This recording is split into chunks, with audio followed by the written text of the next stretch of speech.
That's typo, Your Honor. That's not a typo. A typo means yung department naging depart. Department of Justice and Department of Education are two different things. Si Vice President, iniimbestigahan na siya bago pa yung Zoom conference sa Kongreso. No, Your Honor. I believe that's a typo yung date. Magkakasunod ho ito doon sa mga inisyohan namin na media Sunod na personalities. typo. Attorney Lotok, typo na yung affidavit mo, typo pa yung Sabina. Aray ko. President, no, Yes po, Your Honor. yeah. Good afternoon, Mr. Witness. So, dediretsuin ko na, no? So what we're trying to figure out here kasi is, are you really investigating whether may threat kay VP Sara and whether she threatened the individuals mentioned, including the President? Or are you only investigating the video and finding kung meron siyang crime? So I asked Agent John Mark Calilum, hindi daw niya kinausap ang sabi ko PSG, pero PSC na sila ngayon, di ba? Presidential Security Command. So Opo. did you speak to the Presidential Security Command about the threat on the President? Your Honor, in terms of correspondence between the Presidential Security Command at yung NBI, ang makakasagot po niyan yung director. Kasi hindi ko alam kung may usapan nun sila. Meron ho kasi kaming tinatawag na need to know basis. Ang focus lang ho namin as... The problem with your answers, witness, is that kung yan ang sagot mo parati, hindi mo inimbestigahan ng gusto. Hindi ho. Because you didn't get the information from your intelligence. You did not get your information from the task force. You did not get from the Presidential Security Group. Did you talk to the CIDG? Your Honor... May you answer first. Did you talk to the CIDG? No, Your Honor. No. But nag-imbestiga din sila, di ba? I think so, Your Honor, kasi may statement sila. So yun din yung tanong nga ng Senate President eh. Kung iniimbestigahan nyo talaga yung buo at kayo ang head at kayo dapat ang mag-imbestiga, bakit hindi nyo kinausap yung mga ibang nag-iimbestiga? Baka may alam sila na hindi. Yung usapan po na yan, it's a matter of intelligence. Hindi ko alam kung may usapan sila o kung wala silang usapan with the director and with the intelligence service, Your Honor. Yeah, I'll take that answer, but I think at least alam nyo yung nasa isip namin and what we want clarified.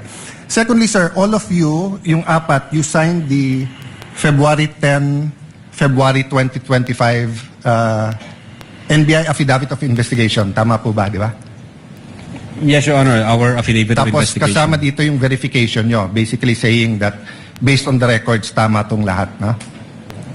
Verification ng ano po, Your Honor? Ng, Sa dulo, nag-sign kayo ng verification. Verification of non-forum shopping, Your Honor? Yes. And Opo. that, aside from non-foreign shopping, give me some latitude because to explain the question. We read and understood its contents and the allegations therein are true based on authentic records. Yes, Your Honor. Yeah. So may mali ba dito? Factually, wala. Na-review mo naman to, no? O may konting typo dyan, which is Hindi normal typo, naman. Your factual. Honor. So far as I'm concerned, Sino lahat po ba ng- nag-prepare? ang team po namin with the... Tapos pinapirma sa inyo? Hindi ho, kami ho nagtulong-tulong mag-draft ng affidavit of investigation, kung ano yung legal basis namin, and then we agree, and we concluded na ito yun, ito yun, Then ito yun. someone And then, typed it up, then you signed. I asked this because nung tinanong ko kay Agent Mark John Calilum, sabi niya, dito nakalagay conditional pero tingin niya absolute. You answered the same thing, it's absolute, pero dito nakalagay conditional. the utterances itself, Your Honor, is what we called event-based condition, ang classification namin. Okay. Yun so- yung utterances, Your Yeah, Honor. I'll take that answer. I think mas factual yun. But sa paragraph 51, was VP Duterte ever Secretary of the Department of Justice? No, Your Honor, Department of Education... Nakalagay dito, to recall, VP Duterte resigned as the Secretary of the Department of Justice and she herself admitted that her relationship with the President has become toxic and she would imagine her strangling him and cutting off her head. That's typo, Your Honor. That's not a typo. A typo means yung department naging depart. Department of Justice and Department of Education are two different things. Ang alam namin... Sorry po. Yes, sir. That's sir. Yeah, Department of Education, ang alam Yeah. namin. So, kasi, I just filed my counter affidavit sa ombudsman eh. about yung obstruction of justice, ilang beses ko kailangan basahin kasi nga, pag may mali, pinirmahan nyo na sinasabi nyo, no? But anyway, going back to the condition, you mentioned the case of SPO2 Hamata. Yes, sir. But isn't it true that the lis mota of that case was really res judicata and double jeopardy? Meaning, hindi tinake up ng Supreme Court whether or not a condition. Yes, sir. Di ba? Opo. Oh, so that wasn't on point. Kasi I was going to ask, is there a difference if the condition is legal or illegal? Di ba? So halimbawa, pag sinabi ko sa yung, pag natanggal akong Senate President, patatanggal din kita. Okay. Unang-una, legal naman akong tanggalin na Senate President. We always vote. There's nothing there. But if illegal, o pag pinapatay mo ko, papapatayin din kita. Is there a difference if the condition of why I will act or why I'm threatening you is an illegal act? Well, under the law, Your Honor, it says there that even the condition is unlawful. So, regardless of the nature of the condition, Yes. sir. No, I want to get lang into your mind when you sign this because nga medyo novel yung case to for me. Even as a lawyer, I have to do more research and see anong ibig sabihin nito grave threats dito because you keep mentioning we keep mentioning here that this is the second highest official in the land and therefore pag trinete niya ang Pangulo. But who was the Vice President claiming na pwedeng magpapatay sa kanya? Again, Your Honor, yun po yung reason ba't nag-issue kami ng subpoena. No, Gusto po sa reading nyo nung statement niya, sino tinutukoy ng Pangulo na mukhang mag-ooperate sa kanya ng Operation Romanov? Sinong pinagbibintangan niya? Well, una, kung ang pag-uusapan Romanov, Your Honor, ang alam namin na unang nagbigkas ng Romanov ay si Mayor Baste yata noong January 2024. Other Yes. than... That's irrelevant. Ang question ko, in the mind of the Vice President, sinong pinagbibintangan niya na pwedeng magpapatay sa kanya? You said you investigated eh. So mahaba na testimony niyo ni Agent John Mark. So of course, kasama sa investigation niyo, sino sa mind ni Vice President magpapapatay sa kanya? Well, again, Your Honor, since wala kaming makuhang valid information, Ano, hindi ba klaro sa video na ang pinagbibintangan niya is the First Lady, the President, and the Speaker of the House? So sabi niya, pag pinatay ako, patayin mo silang tatlo. So ang pinagbibintangan niya na magpapapatay sa kanya, yung tatlo. I cannot answer to that, Your Honor. Senator Judge Allen, Yes. kindly wind up. Okay. But you have to be able to answer that because you're the one who investigated. And that is crucial. Why? Because part of your self-defense, so for example, if I know na sa senator judge, pag hindi ako bumoto one way or the other, papapatayin ako ng whatever, chief PNP or papapatay ako ng whoever. So pag sinabi kong, pag ako pinatay, si ganito nagpapatay sa akin. And then, ang difference, I don't usually give a threat na patayin mo rin. So could it be that actually that was the defense of the Vice President para hindi siya patayin? I don't know the state of the mind of the Vice President. But you've testified all throughout this afternoon that you went into her state of mind. Based on the series of events, Your Honor. Yes, and based on her statement, and the series of events is nag-away sila ng administrasyon, and the series of events is that sinasabi niya, pag ako'y pinatay, eto tatlo ang papatayin nyo. Okay, last question.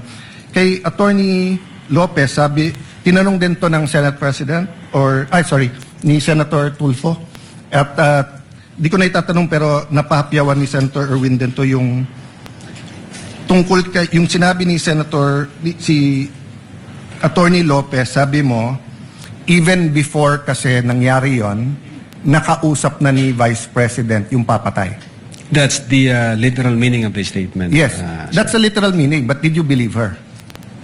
Well, she's the Vice President, sir. So she also said freedom of expression, so you also believe her? Not based on the evidence that what we gathered. sir. No, okay. So I'll stop there but I'll read to you.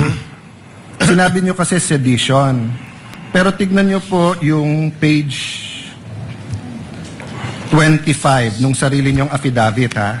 Si Princess Maui, ang sinabi niya, ano po ba ang pwede niyong maging remedy para matapos na ito? Lalo't nagsisigaw na po ang taong bayan na mag-people power na.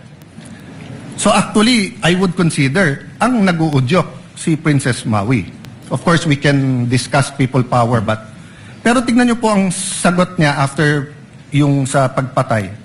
Ang laban ay wala dyan sa EDSA, ma'am. Wala dyan sa mga highway. Ang laban, ma'am, nandun sa loob ng palasyo. Yan ang problema.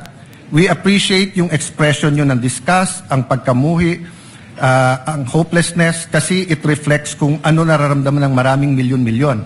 Alam ko yan, ma'am. Kahit saan ako pumunta, ang sasabihin, binoto namin dahil sinabi mo, iboto namin. So if I look at that statement, parang baliktad. Parang sinasabi niyang huwag kayo mag-people power. Hindi, actually, kung babasahin po natin yung buo, may sinabi siya doon na natutuwa siya sa ginagawa nila. Sa ginagawa nila na active nagrarally. Pero sa people power, ito yung exact. But I won't argue with you. I'm just trying to get into your frame of mind. Yes, Your when Honor. do you believe her and when do you not believe her? And what did you actually investigate? We based everything on the evidence that we've gathered. Thank you, sir. Presiding Officer. Thank you, Mr. Witness. Opo. Thank you, Senator Judge Alan Cayetano. Senator Marcos, you may proceed, ma'am, when you're ready. Thank you very much, Presiding Officer. And Attorney Lontok, Yes, maupay nga pag-abot din Mapaya kulog, ma'am. aton Senado. Opo, ma'am. Okay, I'd like to affirm lang yung sinabi mo kanina na nung nangyari nga itong hating gabi na interview ni Vice President sa Zoom, agad-agad in-orderan kayo, in-instructionan ang NBI na mag-imbestiga. Tama po yun? Hindi po, Your Honor. Sabado po yon, lunchtime, mayroon kaming meeting ako with the then Director Santiago. I think between 12 noon and 1 p.m. And then mayroong instruction na nanggaling kay Delta Santiago na, Jeremy, may kumakalat sa social media, may mga utterances na ginawa ang Vice Presidente. Imbestigahan natin. Since may cyber aspect ito, imbestigahan nyo na. Doon po nagsimula yon. Tama. So anong araw yon? Kasi andito sa inyong affidavit of investigation at yung sinabi ninyo na on even date, ang tinutukoy mo ba yung November 23 din? November 23, ma'am. Kasi natapos ho ang Oo, gabing-gabi kasi yon, di ba? madaling araw po ng alauna, ma'am. That's right. So, nag-meeting kayo kaagad-agad? Ganun ba? Hindi, ma'am. Hindi po kasi namin alam yun. Kailan kayo inutusan na mag-imbestiga? During lunchtime, nung may meeting kami ni then Director Santiago, pero iba ho ang iniimbestigahan namin krimen.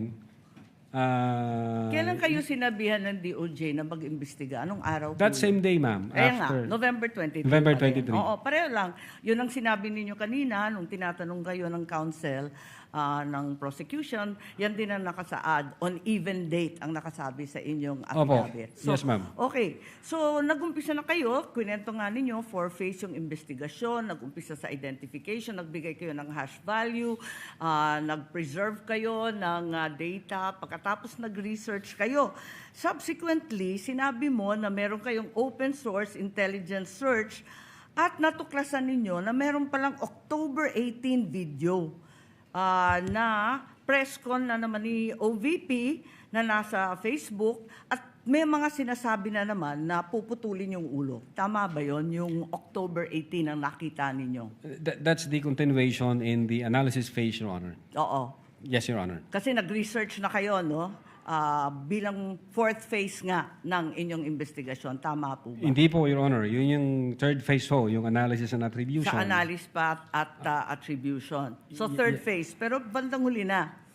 Ang pinagtatakahan ko, kung inutusan kayo ng November 23 na magkaroon ng investigasyon, bakit napakaaga? November 6, 2024, a subpoena was issued to ABS-CBN requiring them to submit an authenticated copy of the video. pertaining to the 18 October press con. Nandito to sa affidavit ninyo, nasa page 8, number 14. Kung inutusan kayo noong November 23, ang ibig ba sabihin, November 6 pa lang, minamanmanan na si Vice President? Iniimbestigahan na siya bago pa yung Zoom conference sa Kongreso? No, Your Honor. I believe that's a typo yung date. Sorry? Kasi that's a typo, Your Honor, yung date. Kasi makikita doon yung date noong appearance ng taga-ABS-CBN, which is consistent ho siya doon sa ibang inisyo ng Kailan ba yung subpoena. appearance? Kasi hindi ko nasusundan yung timeline ninyo eh. Parang yung November 23 yung utos, pero November 6 pa lamang, may subpoena na. Ba't nagkaganon? Typo ho yan, Your Honor. Hindi ho yan November 6. Typo na naman katulad ng Department of Justice. No, Your Honor. If I may refer to my notes, Your Honor. Oo, pakita mo na lang sa akin kasi nahanap ko hindi ko masundan eh. You may do so, This is Counsel. page 6, number 14 po. November 6, 2024, subpoena to ABS-CBN.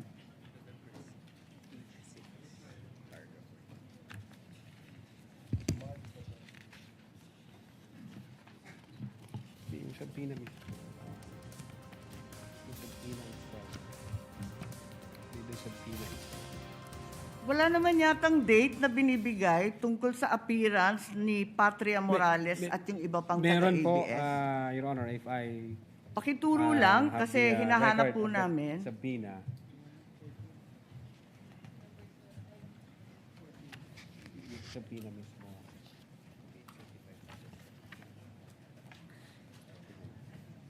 For information, the time of Senator Judge Marcos is over. Kindly. Yes, but he's still responding Of to the course, we same will wait for question the if you will response allow. first. Siya po yung matagal, hindi tayo. We're only counting the questions that you asked, not the answer. Neither are we counting the waiting time for the witness to answer.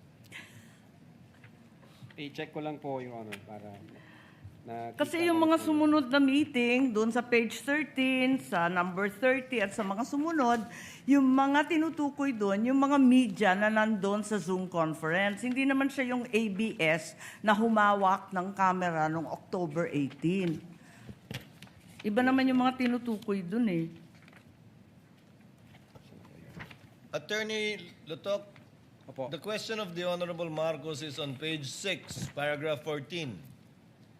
You said you sent a subpoena on November 6, 2024. Unfortunately, because the annexes are not part of the document marked, it's not here. So the question is quite clear.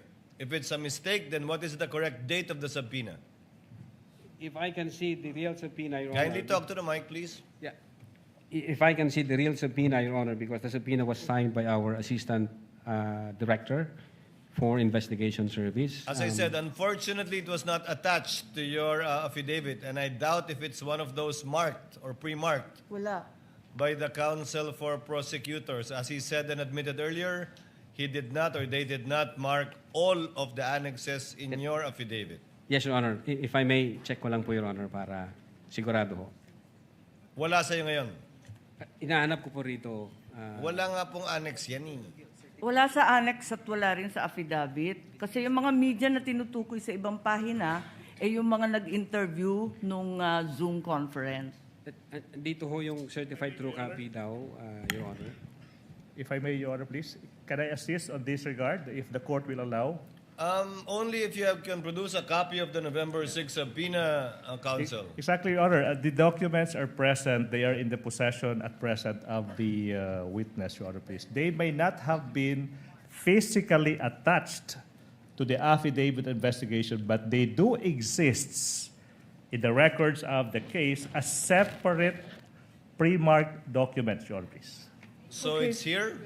Presiding officer, then is counsel saying that therefore the affidavit is defective or wrongful and With that all November 6 is not the right date? What then is the right date to With the all due subpoena respect, to Your Honor, ABS? please, with all due respect, we object to the use of the term defective. Counsel, we shall await. Let the Yes. document speak for itself. Yes, Your Honor, please. If it's the, there. the witness is Yes, now it in the was the process. witness who said that it was a mistake, not me. No, it doesn't make the entire affidavit of investigation defective. No, I The- merely said the date was wrong. Because that's what he said. Yes, Your Honor.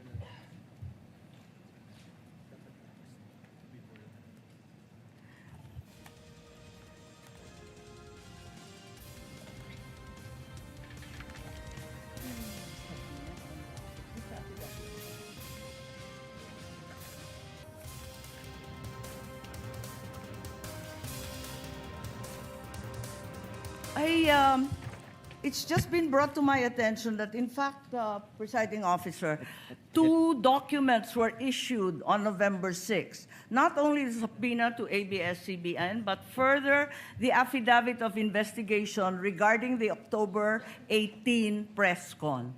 Can we please be clarified as to these two documents which don't seem to appear in the affidavit nor in the annexes provided? Let's first wait for the witness to answer the first question, Senator Judge Marcos. Okay. Yes, Attorney Lotok. If I may, Your Honor. Ito ho, ang subpoena, Duces Tecom, yung date ho ng appearance niya is December 11.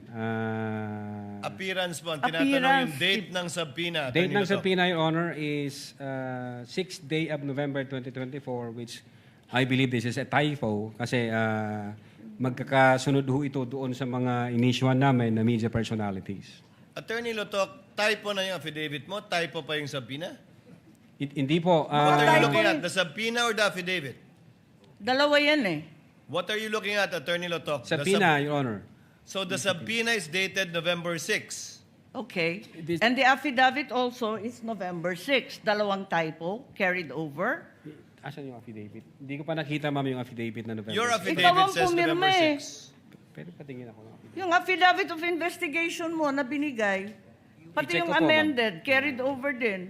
Yung first draft na rineject ng DOJ, yung ikalawa, parehong November 6. Saan? Pirmado ninyo eh. Page 6, Counsel, paragraph 14 of his affidavit of investigation.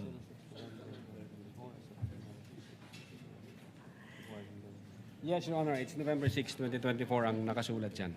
So typo din yan? Is it your testimony na typo din yan?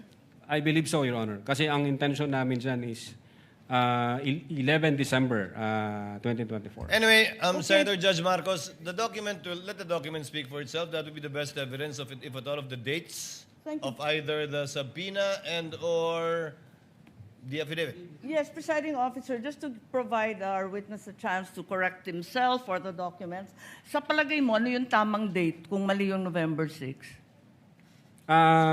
Same ho, Your Honor, doon sa mga subpoena na inisyu namin sa media personalities. Dapat magkakapareho. Yes, magkakasunod po yun. Okay, sige. Maraming salamat. Thank you very much, presiding officer. Damo nga salamat.